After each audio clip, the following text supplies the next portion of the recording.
race fans, and welcome back to people who are totally unqualified to comment, complaining about stuff for roughly an hour.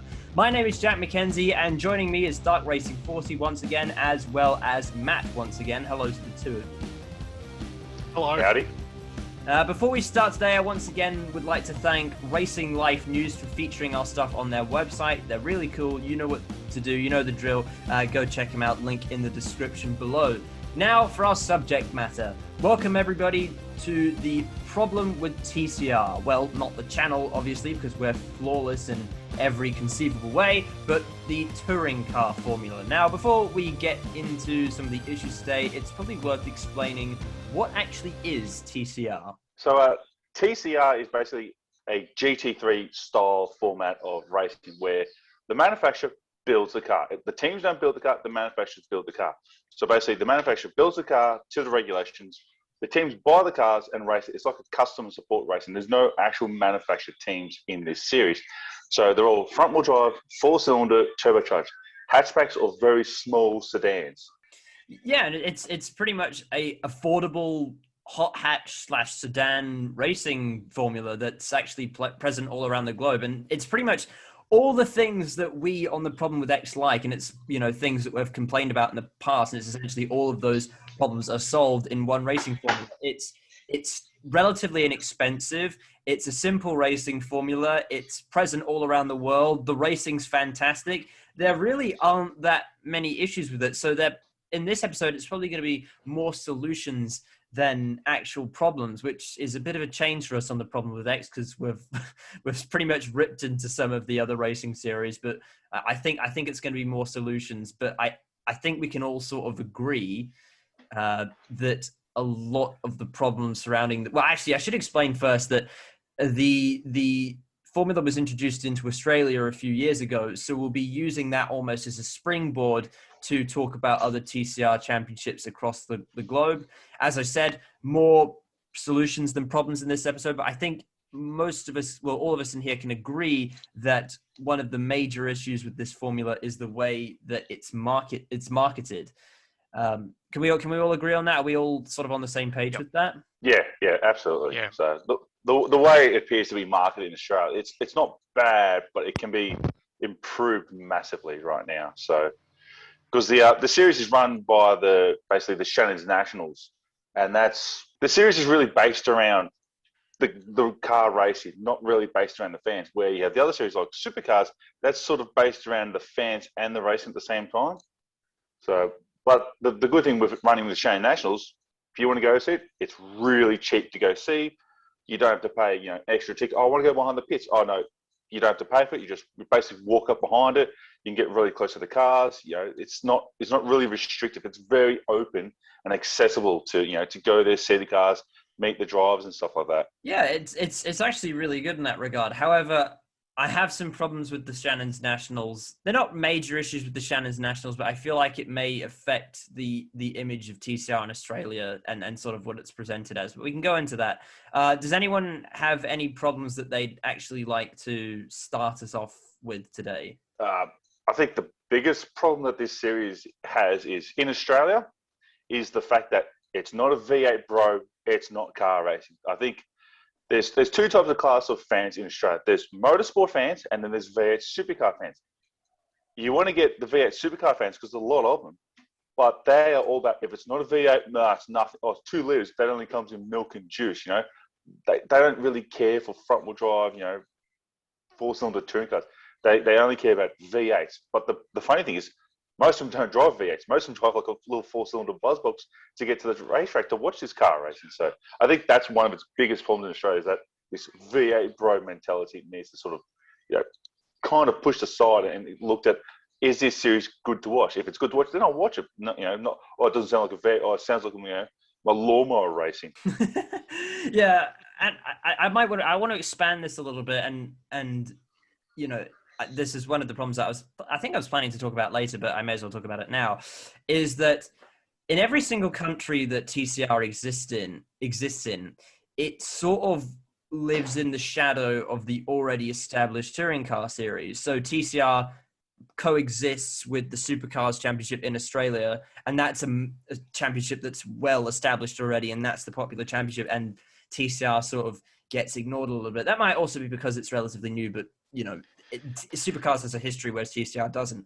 The same problem, I think, also exists in the UK as well, because TCR is coexisting with the British Touring Car Championship. And the British Touring Car Championship, again, like in Australia, that is the already established Touring Car Championship, but nobody really pays attention to that.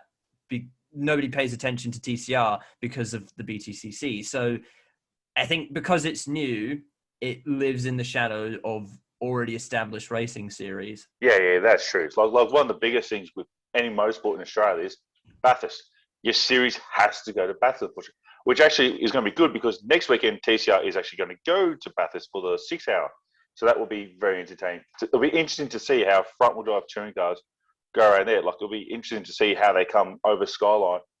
Like, is the car going to get really loose? Are they going to be sliding down the mountain? Because, fundamentally, the rear wheel is just hanging on. But in Australia, you have to do Bathurst. So that's going to be good because they're going to go to it twice this year, I believe. I'm not sure about that, but Yes. They do. Yeah, they are. They're doing twice this year. Right, I think they're more of a support category for the 6 hour coming up, and then they're going to have a main race later on in the year. Yeah, because I know they run in collaboration with Shannon's National, but I'm pretty sure they're managed by Supercars now, aren't they? Or... No, they're managed by their own group. It's the TV rights. Is managed by Supercars. Which is probably the most shonkiest part of it, to be honest. Well, yeah. We'll probably get to that a little bit later on. But it sounds weird that the rival series is doing stuff for the other series, but I think that's just a commercial venture. Yeah. So. I think that leads us nicely into marketing, actually. And I feel like, it's doing reasonably well in regards to marketing, but I feel like it needs to do a little bit more. And I was actually, before we came on today, I was actually watching some Aussie TCR highlights, and the YouTube channel doesn't have a lot of subscribers. And I feel like that may be a sign of certain marketing issues, because I feel like if there's going to be a following anywhere, surely it would be on YouTube. Look, if they could, I know they now have I think there's a paid deal to go on network TV, but if they could stream, well, I'm pretty sure the channel, but if they could stream to their own YouTube channel just the races, technically there could be a little bit of a boost there too. So yeah. And I don't think they would be able to with Channel 7, though. Yeah, that's. I think that would be a deal thing. But if they could at the same time, or even after the race, like 1 hour after the race, the whole race gets put up on YouTube straight away. Like they need to pump their social media. So they need to say, follow TCR on YouTube, Instagram, Facebook, whatever. The only active thing really seems to be the Twitter and the Facebook, to be honest. They're the only ones that kind of updates. Yeah, Instagram does. Yeah, but then half the time too, you get your news mainly from like your team guys. Yeah. And I also feel part of the issue as well. So if they're not doing anything on social media, in Australia at least, it's not like you really regularly see ads for it on TV or anything like that. Whereas some of the other racing series, you will, if you go on a television channel, you will see ads for Formula One and Supercars and different events and things. You got 0 ads for the Phillip Island event, and Supercar ads are currently advertising for the Bathurst 1000 now. Yeah, exactly. Yeah, but the one thing, the one thing is with the advertising is it's even with Supercars. This is a fault of this. They only advertise when it's literally like 2 weeks beforehand. Like you might see the 1 or 2 ad. Like you can't. Yeah. They need to sort of it's a month before and just randomly just drop an ad out. Like if they want people to come. What's your target audience? Okay, who would be maybe the more slightly mature race car fans? What are they watching? Put an ad during the 6 o'clock news, I'd say, or get an ad in news. I reckon those might be, because if you go to the racing, it's not really the young crowd is really there. They want to get the young crowd, but I think if you can get the parents to go, they might drag their kids along. So I think they need to like a month before, just run a quick 30 ad, say, Shannon's Nationals, TCR, TA2, GT, Phillip on this date, $25 entry, Just a short, quick, flashy ad.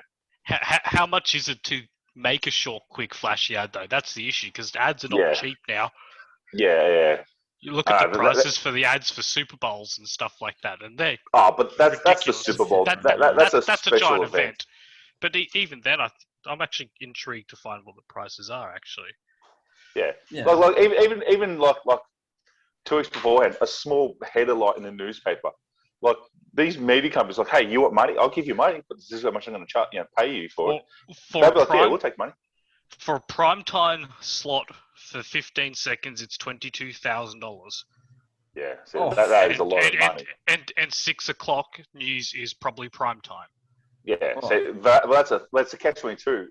If they want the series to become more popular, then they kind of you have to spend the money to make the money, but you can't just do it all on Facebook. You kind of have to go push where people who sit home, have dinner at 6 o'clock and watch the news. You have to kind of push it to that market a bit. You have to, and it has to become.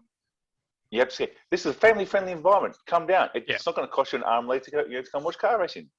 Because then I'm looking at Media Today, which is Channel 7 that does their ads. So you'd market it on Channel 7. Channel 7 has the races and all that stuff like that.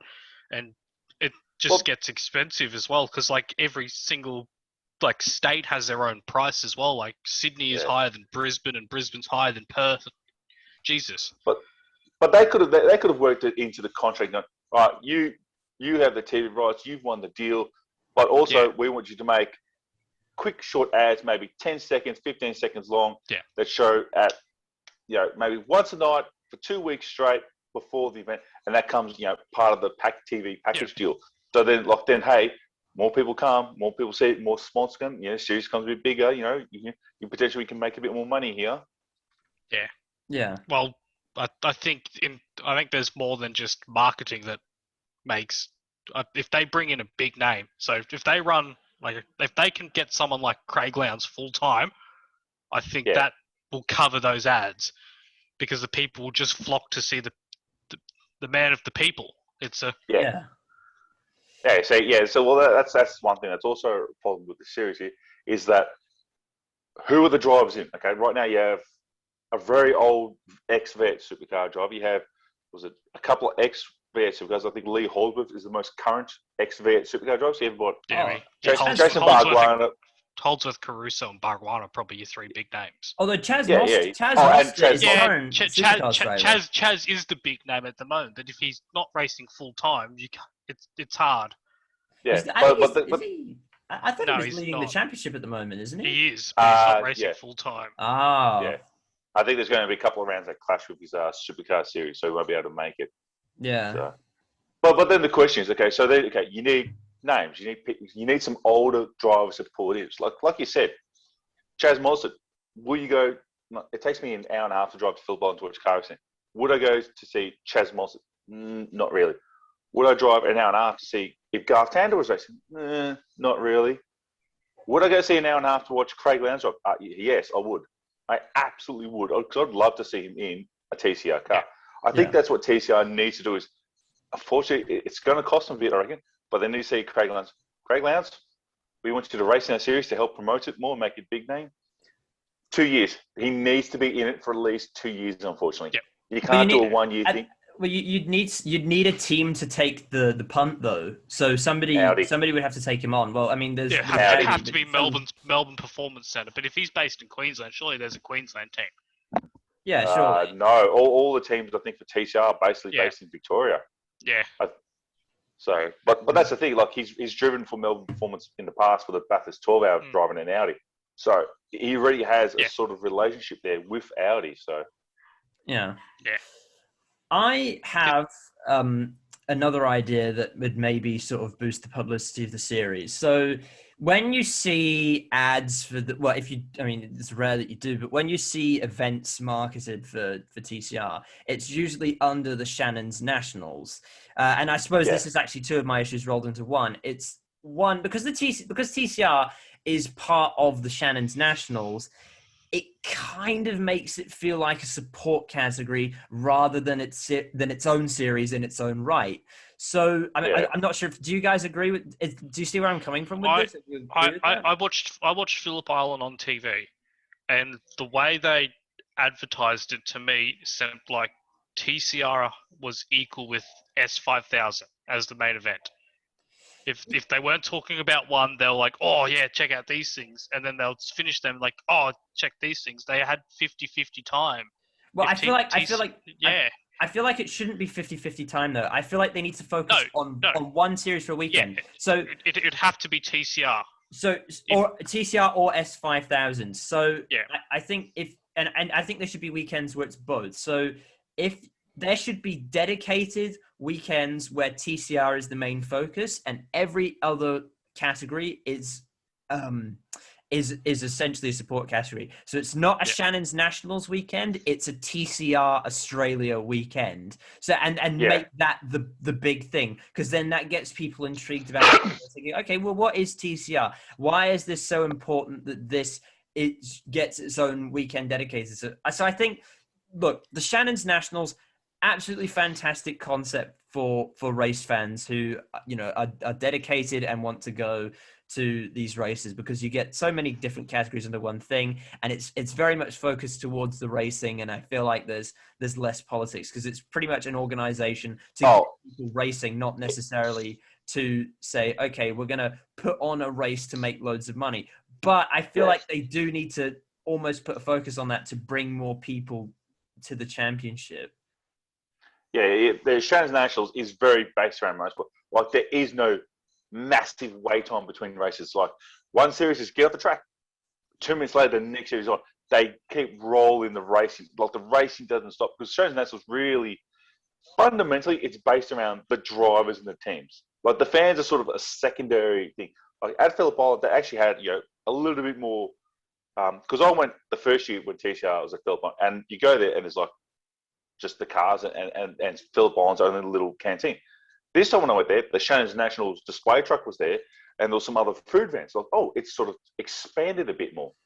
So, but they need to push that stuff, a little bit more to expand it. But yeah, I can understand why TCR and the S5000 sort of feels like they're on an equal plan. But the one thing you can't do is what Supercars were doing. They literally show TCR on TV one weekend, and then next weekend they show everything else. I think the way to get people is you have to show other people the other forms of racing, but maybe not pump up the other ones to go, here's S5000. Yeah. But do maybe like small little feature articles and stuff like that, on the broadcast, but mainly about the TCR. But the other thing, like as you said, the marketing, TCR and the manufacturers need to get together. If Honda makes an ad for the new Honda Civic, use a TCR car, like Hyundai, their car. Use the TCR car.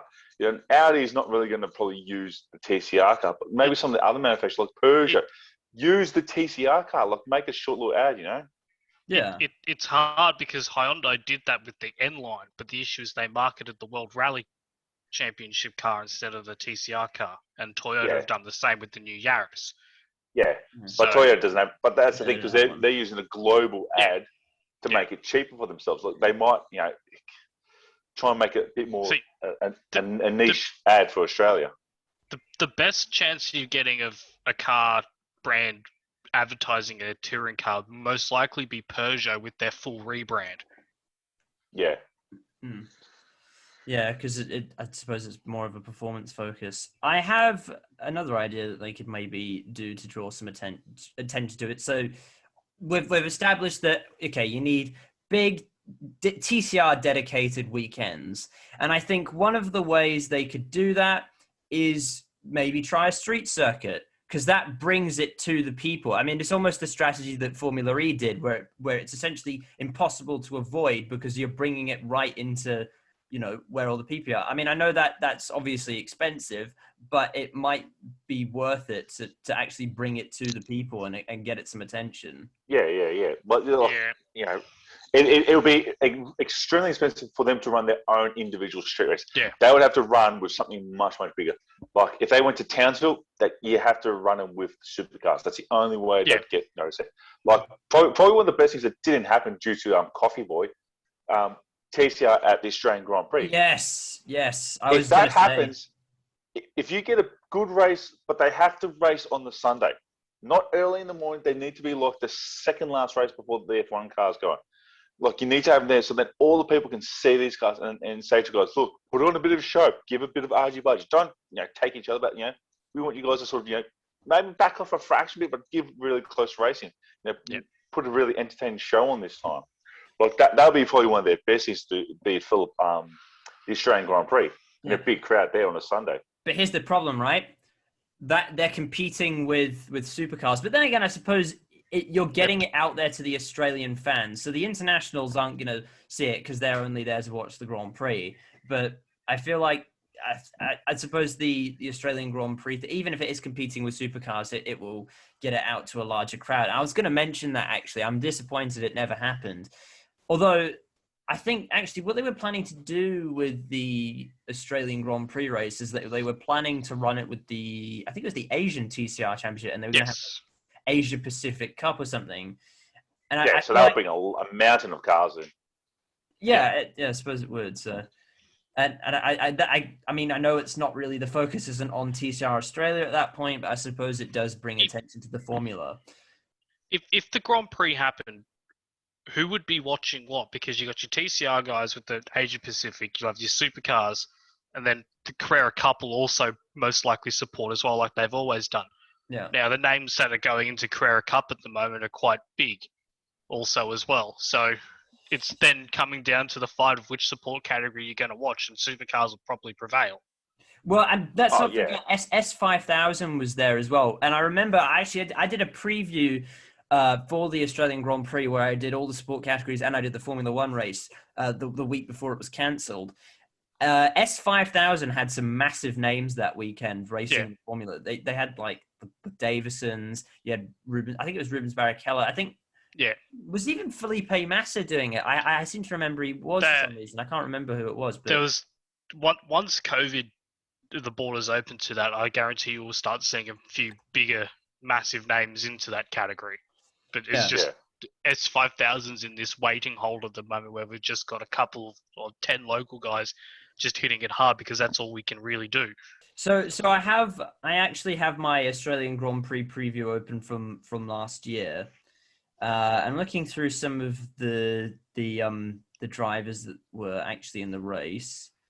There's not really too many big names. So I feel like if they do this Australian Grand Prix thing at some point, they need to have the big names do the race. Because I'm looking at this preview right now, and there's some big names within motorsport, but there's not really anybody that the Australian public would really. I mean, there's James Moffat, Dylan O'Keefe, and those guys, but I feel like you'd need some heavy hitters to come in and do that race. Yeah, but all James Moffat's known for is just putting a car on the wall, though. Well, maybe that's what gets the publicity. If there's a massive crash at the Australian Grand Prix, people are like, "Wow, look at this!" Gary Rogers brings 4 Renaults for 4 races and walks home with none.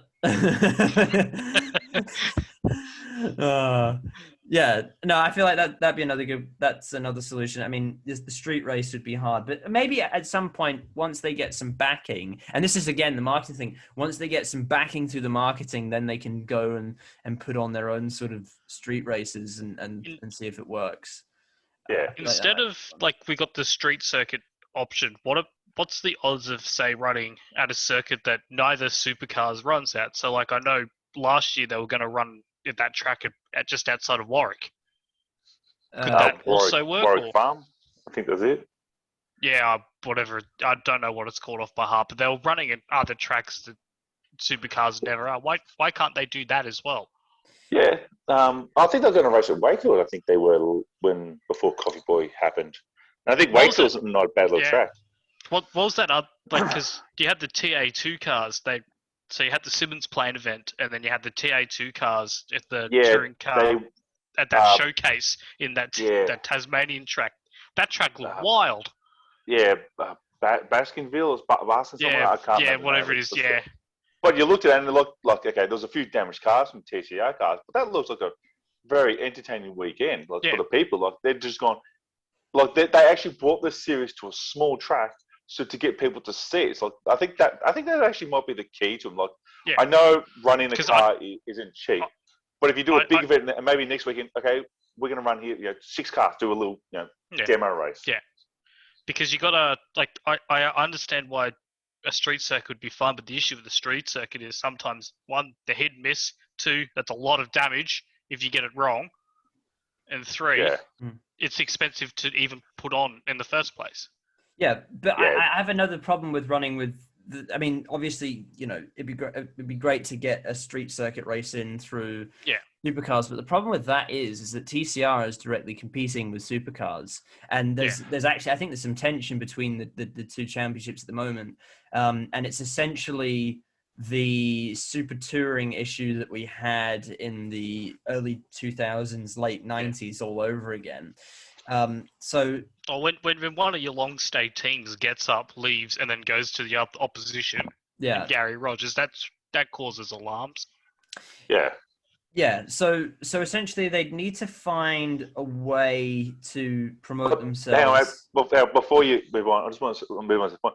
But then that also shows the fact that if Gary Rogers couldn't afford to run 2 cars in Supercars, but can run 7 cars in TCR, that shows you the cost of buying and running the car is way, way, way cheaper than the supercar then. So technically the financial side of a team is like, why am I spending millions when I could be spending just 500,000 to $1 million to run a car? Whatever happened to the Kellys? Because I know the Kellys had a couple of Subarus and a couple of the Subarus kept breaking drive shafts. There's a fundamental flaw in that. And the Opals, they decided to play at the engine tuning, and then when they did that, they went backwards. Yeah, of course. Right. So, and then they were concentrating on supercars, and then they were changing manufacturers, and then just like get rid of all the distractions. We're just going to concentrate on this. Yeah, and actually, more on cost, I've just looked it up. So if you remember from the Supercars episode we did, we had a look at the prices of various things, and we said to buy a supercar was X million dollars or something. Yeah, about $1 million to just to buy the car. I've just looked this up now. You can buy a professional TCR car from anywhere between 150,000 to 300,000. Is that Australian dollars or? That's Australian dollars. Yeah, so the 300,000 would be the Italian Alfa Romeo because they're always more expensive. But that just shows you the cost of the sport. Like if you could buy a proper touring car for $100,000, okay, so you need to go to the sponsor. Oh, I need a budget of $500. Why? Oh, well, I need to buy 3 cars and we can go racing for a year. Why do you need to buy 3 cars? Well, spare parts and and then maybe a spare car. Because I've seen that happen at Bathurst 12. A team rocked up. Why do you have 2 cars? They worked out it was cheaper for them to ship a second car if they need parts to strip it off the car than to send all their parts. So that's that sometimes is the way to go. But that's a massive cost reduction. Yeah. To run a touring car. Yeah, no, and that's one of the great things about TCR, and that's partly the reason why this episode it was actually sort of a challenge to do, because there's so many things that TCR does right that and very, very little they do wrong. It's really only the marketing that's wrong, and then the fact that the first year they did have something wrong. Where the first year was when they had the second race on the Sunday, it was too close of a gap for the third race. So if someone had a big incident, they couldn't repair the car and make the time. But now they've spread it out to give the times a chance to repair. So they've actually fixed that issue. But there is very few issues fundamentally with the series. With that 10-minute gap or whatever it is, you couldn't even touch the cars. Half an hour was half an hour. Yeah. Yeah. But what can you do in half an hour? Maybe put a new set of tires. Maybe get a sledgehammer and knock down the bonnet. Yeah, get a wheel on it. I'm going to fix it with a hammer. Yeah. Hello, my name's Jerry Clarkson. Yeah, give it the full Jerry Clarkson. Right. What else in this car's electrical? You see some dude just banging on the exhaust manifold. I've had another idea as well. So if maybe not as a street race, so we were talking about this before, if maybe not a street circuit, they should do an endurance race, like a big endurance race, and make a big song and dance about it, and then that gives. I believe the second race at Bathurst is going to be a 500. No, but I see. No. I think if they're going to do a big endurance race, they've got to have. Are they doing driver changes in the Bathurst race? I would assume so.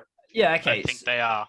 So I don't think you can do a big 1,000 You straight can't away. do 500 Ks by yourself. Well, No. someone would try. Yeah. No, okay, but here's the thing, right? I think if they've got to separate themselves from supercars, so they've got to do. I mean, obviously, the endurance race at Bathurst that they're planning to do, that's great, right? But what they should do is go to a different track, and just put on a big endurance race, make a big song and dance about it, and people say, "Oh, well, what's this?" And then make it one of the big Australian races that people get interested in, people get excited about. So in Australia, there's essentially three big races, right? There's the Bathurst 12 hour, the Bathurst 1000, and the Australian Grand Prix. And then I suppose you have the Gold Coast as well, and not really. No, that's not. No. Maybe MotoGP, you know. MotoGP, yeah, I'd say 4. The Australian Grand Prix in Phillip Island's definitely worth being there. Yeah. So essentially what they need to do is they need to come up with a race that is sort of on the same, or regarded as the same level as those. And where would you go though? Yeah, that's what I was about to say. You have to have it at the right place. You can't because the market share on those 4 big races, 50% of Bathurst. Yeah. Yeah, okay, that's fair enough. And everyone knows Bathurst in most. You want to have a big race? It's Bathurst. Like when Supercars moved the 500 from Sandown to Phillip Island, people were like, ugh. Like, they didn't like it. That caused outrage, yeah. Yeah, people didn't like it. So that's the question. I can understand, like, you want to have a big race somewhere, but the question is, where? Where would you? I actually reckon you could have a good 500-kilometre race at Queensland. Oh, well, they used to have the 500 race at Queensland Raceway. That's what I'm saying. You could bring it back there with the TCR cars. You just have to put in the right time of year. Yeah. But I reckon at Queensland Raceway, that might work to a degree. Because what about something like Sydney Motorsport Park or something like that?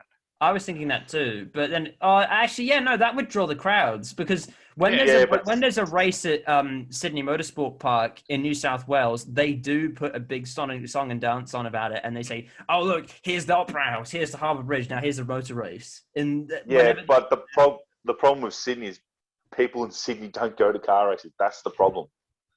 Like they really don't. Like, I've got mates who go to it, and the amount of hassle, technically Eastern Creek, is, it's not easy to get into. Even though the track's really close to the city, people just don't go to it, unfortunately. Yeah, it's an hour. Yeah, it's about an hour out from. Because Sydney, you got a list of places you could go to, like you could go somewhere outwards and track in Perth if you wanted to, but I don't see the crowd coming in at Perth. It needs to be on the eastern coast, sadly. Sorry, guys over there. So fair enough. The 3 options you got are Bathurst, Queensland Raceway, or somewhere in Melbourne, which is only really Phillip Island. Yeah, I suppose so. But then for people to get to it, it's an hour and a half drive. So you need to have it really. Maybe a Sandown 500 might work.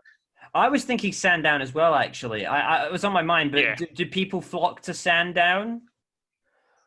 When they the S5000 were there and Rubens Barrichello, there were quite a lot of people there. Yeah, it was quite busy. Right. If they advertise it well and say it's cheap, people would come. Yeah, and it's straight to Dandenong Road. Exactly, and it's just like, oh, look, we've got an endurance race at Sandown, and here are the big names that are doing it. So far we're thinking. So you're saying people came to the Sandown race when Rubens Barrichello was there in S5000. So are we thinking? Yeah, it was quite busy. Like, I've been to quite a few shows and national rounds, and it's like, wow, this is really busy for this series, which is really nice to see, actually. So we're thinking Sandown, big names. Who do you think would be best to have? I mean, who would, one, most likely do it, and two, who would bring the biggest crowds to come and see it? Craig Lowndes. Craig Lowndes, absolutely. Yeah. But you can't just have just Craig Lowndes. Like, I reckon, no, you need others. Craig Lowndes, you get Russell Ingall, you get Garth Tanner, you get a whole pile of guys like that. I reckon Paul Morris, you get him out there. Yeah, get Paul Morris with their podcast. The dude and the Enforcer. Like, yep. Yeah. Who else would you get to come down? If they schedule it right, they can probably put supercar drivers in there. You can bring Chaz back. You can probably get Whincup into that car. He retires next year. Yeah. So, but Whincup isn't a big draw. He's very divisive in the fans. But I think a lot of fans are sort of lighting up to him now because they know at the end of the year he's gone. So like, oh, we'll give him a break this year. Yeah. No, they just turn their hatred towards Van Gisbergen. Yeah. But like, seriously, if you had Craig Lowndes, Russell Ingall, Paul Morris, Garth Tander, Van Gisberg, Whincup, who else? You need to get some. Bring someone like Frosty in there or something like that too. Yeah, Frosty. Yeah. You know, a Formula One driver would be nice. I know, it's very unlikely, but a Formula One driver would draw the crowds because Rubens drew the crowd because of his Formula One. Yeah, creds, but would Rubens drive a TCR car though? I reckon he would. Yeah, well, they're going to have to pay. They paid him to come for the S5000, so they'd pay him again for that. So, so maybe, if you could, maybe Felipe Massa.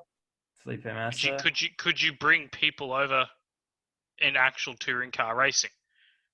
Well, who do you know from? Because we have seen people from the UK jump over into the V8s. So you could bring someone like a Matt Neal in or something like that. Jason Plato. Oh yeah, Plato would be nice, but who's got the street cred? Who's gonna bring the fans to do it, like to come and watch it? What, from England or well, I don't know. Just okay. So all right, say you get Jason Plato. Is that gonna draw the fans to say, "Oh my God, Jason Plato"? Not by himself. No. Okay, that will bring the old Super Touring fans out. Right? Yeah. Oh, Jason Plato. I remember him. He was BTC Super. They were mad. He was in that Peter Brock car when that car hit him and he rolled. Oh yeah, they won't come back so they could lynch him.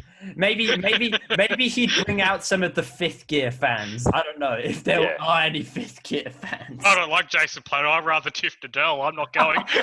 Tiff Needell would be awesome. I'd love to see Tiff Needell come and do TCR. That would be amazing. But the other thing is you can't just have all these old guys. So you got to push some of the young up and coming guys. Like Will Brown. Look, I really liked him TCR. Yeah, bring him back. Get him to come back for a race. Like you need to push some of these new upcoming stars. Like you need a combination of old stars like Lounge. You want current stars in there as well. You'd want the future in there too, and then you want a couple of internationals to draw other people in as well. That's what you really, really want. Yeah. So a big event, that'll be mad. So yeah, big event, big song and dance, big names, good marketing campaign that will draw some of the crowds in. And then all right. So I feel like we've come up with a lot of different solutions to get the TCR publicity out there. Obviously, we don't need to talk about what's wrong with the on-track product because it's brilliant. We don't need to talk about the price because that's clearly to watch it. Yeah, no, to watch it, it's clearly to watch it, brilliant. no, and to enter it, no, as well. I think it's a genuinely good thing, and I think it has a lot of potential if it's marketed right. And I think you could probably apply these solutions to other countries as well. I feel like there's a lot of different European TCR championships that would be able to do this as well. They need to take the formula for what the World Touring Car Championship have done. Because that one is very, very, very successful. Yeah, and the world. I think the World Touring Car Championship is switched to TCR format too. Yeah, if I'm correct. It has, yes. So that would be the way to do it. So we're trying to get some of those drivers in. The World Touring Car Championship really has it kind of it highlighted the issues that DTM had, and then look what's happened to DTM. Yeah. So. Yeah. That actually would be the way to really do it. Is actually get the World Touring Car Championship to come to Australia and run. Maybe not a massive, maybe a 500-kilometer race, but you have to keep how they race. But can we push an extra race in there? If you set up this elaborate endurance race, they will come over if it's successul. Yeah. Yeah, but maybe ask them to get you guys to come and make it a round of their championship, including to them. But say we want to have a 500 clay race with two drivers, at it's Sandown. It's essentially how the Bathurst 1000 was when there was I think it was 86, the year where it was a round of the World Touring Car Championship or whatever it was back then. Yeah. Yeah. Yeah. So if they did that, okay, even if you take it to 500 of Bathurst, it's probably the more track that everyone knows. I know it's once again you're going back to Bathurst and it's always the same egg there, but that would actually draw people to, oh look, I won the 500 Bathurst, and more the international drivers know about it. They'll draw the big teams there too. If they run to Bathurst, they'll come. Yeah. Yeah. Yeah. So, all right. I think that's enough stuff to actually start. I mean, does anyone actually have any other problems that they would like to talk about? I think it's not really their problem. I think it's more motorsport fan problem. It's just this V8 bro thing. Yeah. That's a hard one to push in Australia. It's Australian culture. Everyone's brought up with V8s. They keep it in their mind, even though all of us probably drive 4 cylinders. It's yeah. Well, speak for yourself, but I think that's the biggest problem with TCR in Australia. Is trying to get past this mentality of V8 bro, no V8, no, me not coming to watch. It's just if it's not a V8, it's nothing. That's going to be the biggest thing. If you can get people to see past literally the motor and the sound. Like, to be real honest, TCR cars are not quiet. They are loud. They are ridiculously loud. Yeah. It's not just that though. Like the whole culture. Like look at when V8s were talking about adding paddle shifts, and just the uproar on that, where they don't even like the sequential. They rather go back to a H pattern. Yeah, but that's never going to happen because the cost of people breaking gearboxes doesn't happen fundamentally anymore. Yeah. But now they've got this thing that technically isn't even really a gearbox anymore. So no. So I don't see any difference between really just a sequential and the paddle shift. The paddle shift. Ideally, that's the same thing. Yeah, well, TCR some cars run paddle shift, some cars run the sequential shifter. Like I think it might be the Renault runs a sequential shifter. So there are different makes who do that. So yeah. So I think TCR in Australia, at least, I feel like that's a very long-term project. It's going to take a long time to change the mentality of fans, and it's going to take a long time for it to be held in the same regard as supercars. But I feel like what we've presented today, I suppose it's not really the problem with TCR. It's more solutions for TCR, which is a bit of a change in tone for us a lot anyway. But so I think the solutions we've come up with others. One, we need TV ads and we need a push in marketing. Well, not just TV ads, radio ads as well will work. Yeah, we need everything. You need everything. Yeah, you need everything. 2, the Australian Grand Prix thing. That's great. If you get the drivers in for that will get publicity. In 3, again, you need the big names. 4, an endurance race would be a big song and dance endurance. A big marquee event. That's what you need. Yeah, exactly. Big marquee event. Yeah, that'll bring the people as well. Another solution, maybe a street circuit. I don't know. Maybe a street circuit might do them good if they can make it happen. This is a weird thing that I've thought about this to try and get people to come to the series, but it comes down to legality and so. First thing in the morning for maybe half an hour, if you say, "Hey fans, if you come if you buy a weekend event, if you come to Saturday, your ticket goes in draw. Sunday morning, 9 o'clock, we're going to draw tickets out of a raffle, and 10 lucky fans are going to go for a quick hot lap in a TCR car around the racetrack. Like 3 laps, that's what they get, Yeah. Like if people could, I can get a ride in a car by just rocking up. Like hell yeah. Like there'll be people out there that I'll do that. Oh yeah, that would be fantastic. And then you could have, essentially how they could do it is that your ticket has a number on it, and that number is clearly displayed on the ticket, and then they essentially say, right, numbers X, X, and X, you have won a ride in a TCR car, come to pit road now, and we'll sort you out. But yeah, I think in this episode, we've genuinely come up with some good solutions to get the ball rolling for what is ultimately a very, very good formula that the world and Australia deserves to see. Yeah. I'd say that's a reasonably good ending, actually. Has anyone got anything more they want to say, or can we wrap this up? I think we're pretty much done. Yeah, I think we're all good. Yeah, Excellent, The series right. fundamentally isn't bad, so. Efficient. Yeah, it's good. I'm not gonna. I didn't want to copy Top Gear, but I'd say. And on that bombshell, I've been watching far too much of it. But That's it. We've been demonetized now. It's all over. Yeah. Anyway. On that bombshell, cheese. Cheese. So, thank you everybody for tuning in. My name is Jack MacKenzie. I've been joined by DarkRacing40 and Matt from P-51 Simsports. Link to their pages in the description below, and link to all the social media pages in the description below as well. Comment below, what did you think of this episode? Do you agree or disagree with the solutions? Do you have any of your own solutions you'd like to put down there as well? Also, what series would you like to see us cover next on The Problems with X? The Problem with X. I can say the name of the series. You're also allowed to comment on both our clapped trims because they're pretty cataclysmic, honestly. Anyway, like, subscribe, and we'll see you next time. Goodbye. Bye.